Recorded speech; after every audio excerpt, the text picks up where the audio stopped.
नमस्कार साथियों।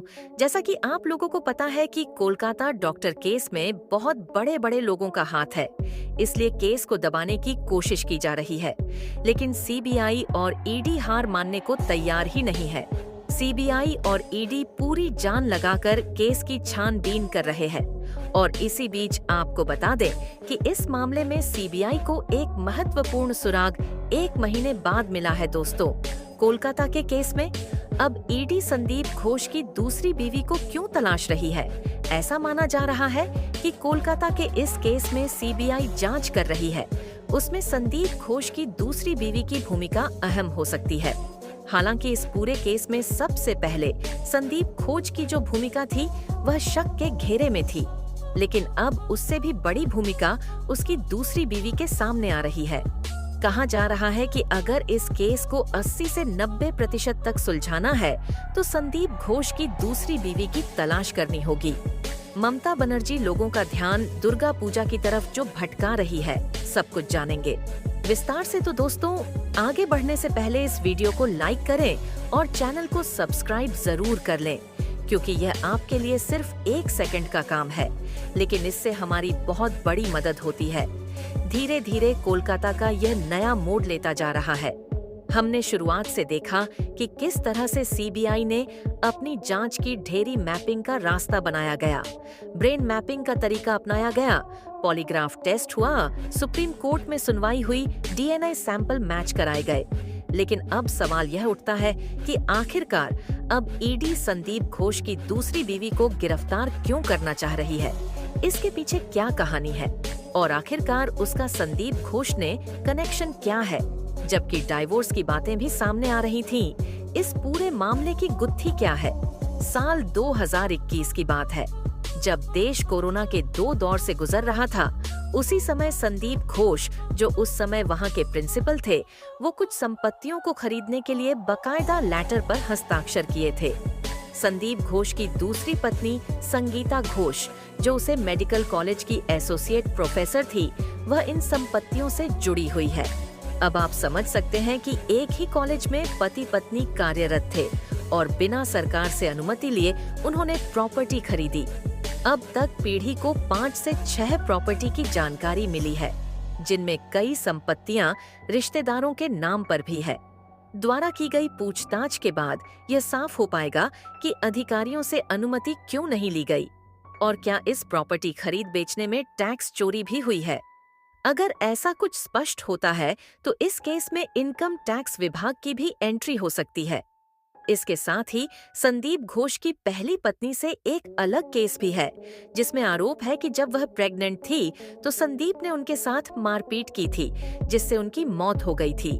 वर्तमान में जो जानकारी सामने आई है वह यह है कि संदीप घोष और संगीता घोष के नाम पर कई संपत्तियां हैं, जिन पर ईडी ने छापा मारा है। दोस्तों, एक बड़ा सवाल यह उठ रहा है कि क्या संदीप घोष की पत्नी उस दिन अर्जीकरण मेडिकल कॉलेज के अंदर मौजूद थी, और सबसे महत्वपूर्ण बात यह है कि उस समय संदीप घोष खुद कहाँ था।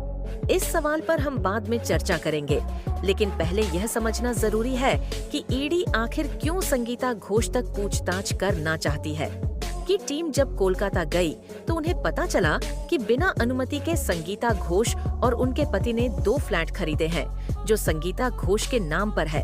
अब सवाल ये है कि आखिर इन फ्लैटों की खरीदारी के लिए किस अनुमति की जरूरत थी। इस पर बहस हो रही है कि क्या राज्य के अधिकारियों से अनुमति लेना जरूरी था। संदीप घोष के बैंक स्टेटमेंट्स सीबीआई ऑफिस में जमा किए गए हैं और सीबीआई की टीम उनकी जांच कर रही है।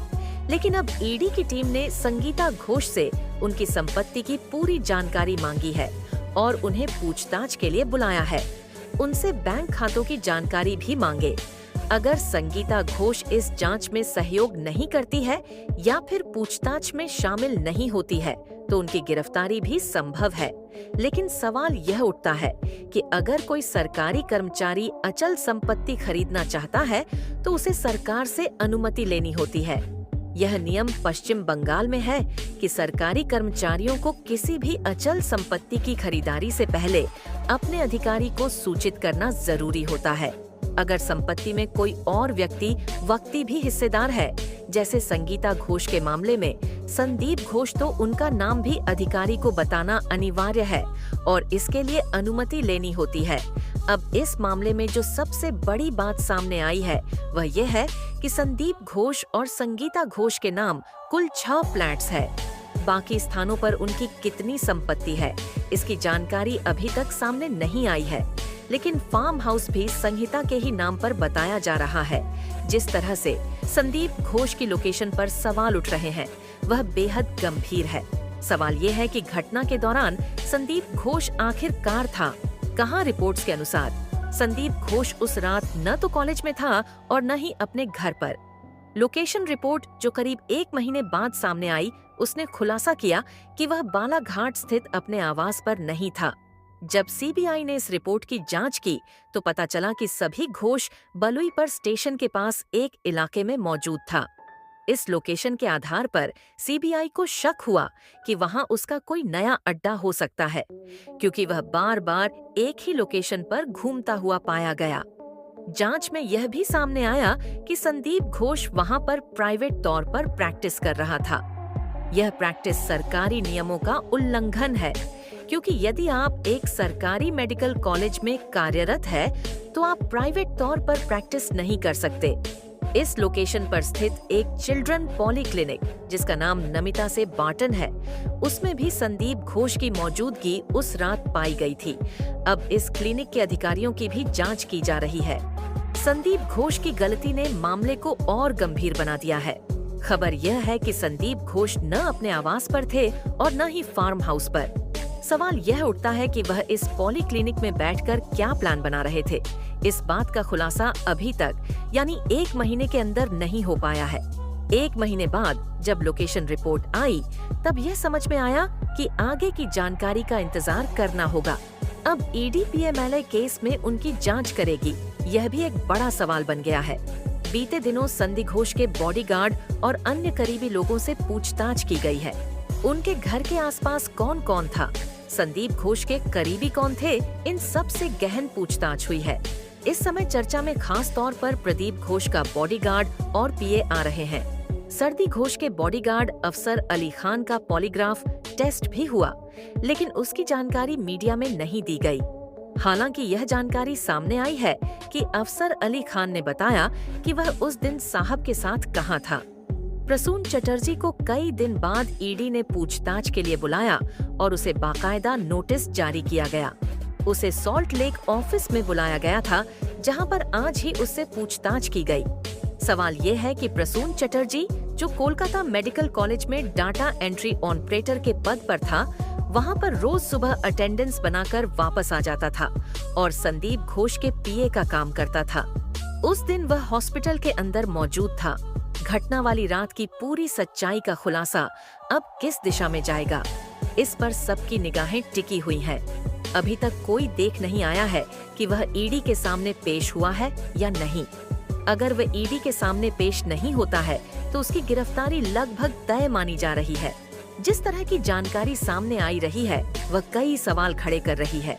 सवाल यह उठता है कि प्रसून चटर्जी, जो पहले किसी अन्य हॉस्पिटल में काम करता था, आखिरकार संदीप घोष का पीएच कैसे बन गया और पीएम बनने के बाद उसे संदीप घोष के सभी बैंक अकाउंट्स और प्रॉपर्टी की डिटेल्स तक कैसे पहुंच मिलेगी। नेताओं और बड़े अधिकारियों के पीए के पास अक्सर महत्वपूर्ण जानकारियां होती है, जैसे कि साहब कब किससे मिलेंगे, जिससे नहीं मिलेंगे, और यहाँ तक कि कब किसे फोन पर बात करेंगे। पश्चिम बंगाल में जिस तरह से विरोध प्रदर्शन हो रहे हैं वह भी सवाल खड़े कर रहे हैं। खास बात यह है कि सुप्रीम कोर्ट के आदेश के बावजूद डॉक्टर अपनी जो धरती पर वापस नहीं लौटे हैं, उनका कहना है कि जब तक उन्हें न्याय नहीं मिलेगा वे अपने विरोध से पीछे नहीं हटेंगे। सीजेआई के आदेश के बावजूद विरोध प्रदर्शन खत्म नहीं हो रहा है।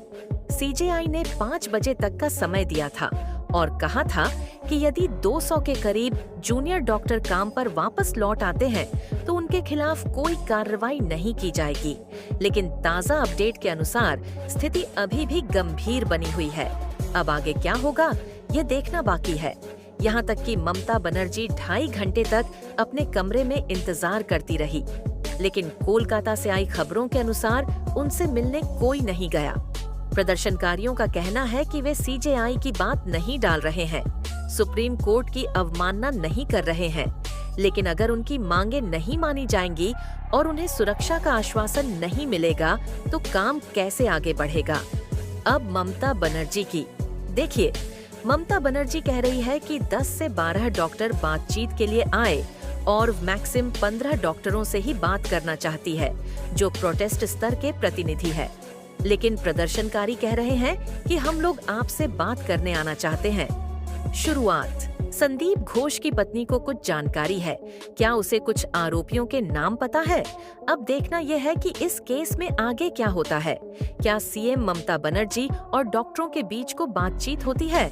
तमाम सवाल हैं जिनके जवाब अभी मिलना बाकी है।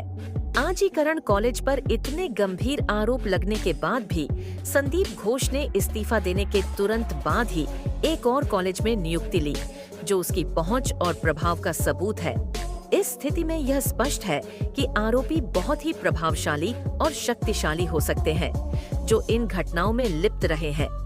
हमें यह याद दिलाते रहना होगा कि अभी तक इस मामले में न्याय नहीं मिला है और न्याय में देरी भी अन्याय के बराबर होती है। इसलिए आप सभी से अनुरोध है कि कमेंट बॉक्स में अपनी आवाज बुलंद करें और जस्टिस वी वांट जस्टिस लिखें। इससे यह स्पष्ट हो जाएगा कि हम सभी एकजुट हैं और इस मामले में न्याय की मांग कर रहे हैं और हम डॉक्टर बिटिया को इंसाफ दिलाकर रहेंगे। जय हिंद, जय भारत।